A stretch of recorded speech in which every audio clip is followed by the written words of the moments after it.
नमस्कार,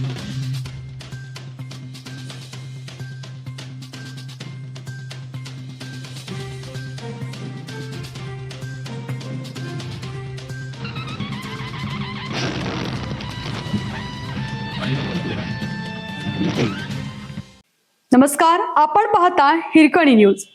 हिरकणी न्यूज प्रत्येक क्षण ताज्या घडामोडी आणि महत्त्वाच्या प्रत्येक बातमीसाठी नेहमी तत्पर. एका उंदरामुळे महालक्ष्मी एक्सप्रेस मध्ये मोठा थरार, एसी डब्यात शॉर्ट सर्किट आणि धुराचे लोट.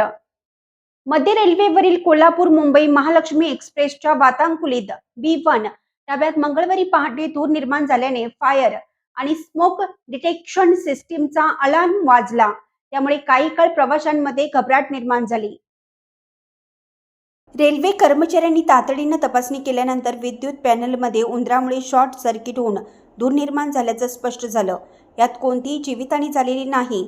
गाडी क्रमांक 174142 महालक्ष्मी एक्सप्रेस पहाटे सुमारे 5:40 ठाकूरवाडी ते मंकी हिल या दरम्यान असताना B1 डब्यातील विद्युत पॅनलमधून धूर येऊ लागला.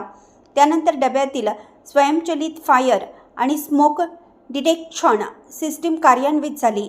रेल्वे कर्मचाऱ्यांनी तातडीनं डब्याची तपासणी केली असता विद्युत पॅनलमध्ये उंदीर मृतावस्थेत आढळला. त्यानंतर डब्यातील स्वयंचलित फायर आणि स्मोक डिटेक्शन सिस्टीम कार्यान्वित झाली.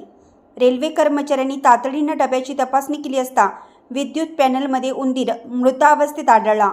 त्याच्यामुळे शॉर्ट सर्किट होऊन धूर निर्माण झाल्याचं तपासात स्पष्ट झालं. घटनेनंतर संबंधित विद्युत पॅनलची तपासणी करून आवश्यक दुरुस्ती करण्यात आली. सर्व सुरक्षा तपासण्या पूर्ण झाल्यानंतर सकाळी 6 वाजता महालक्ष्मी एक्सप्रेस पुढील प्रवासासाठी रवाना करण्यात आली. या घटनेमुळे एक्सप्रेस सुमारे 1 तास उशिरा धावली. कर्जत स्थानकावर ती नियोजित वेळेपेक्षा 1 तास 17 मिनिटे तर कल्याण स्थानकावर 1 तास 12 मिनिटे उशिराने पोहोचली. परिणामी पुढील स्थानकावरील प्रवाशांनाही प्रतीक्षा करावी लागली.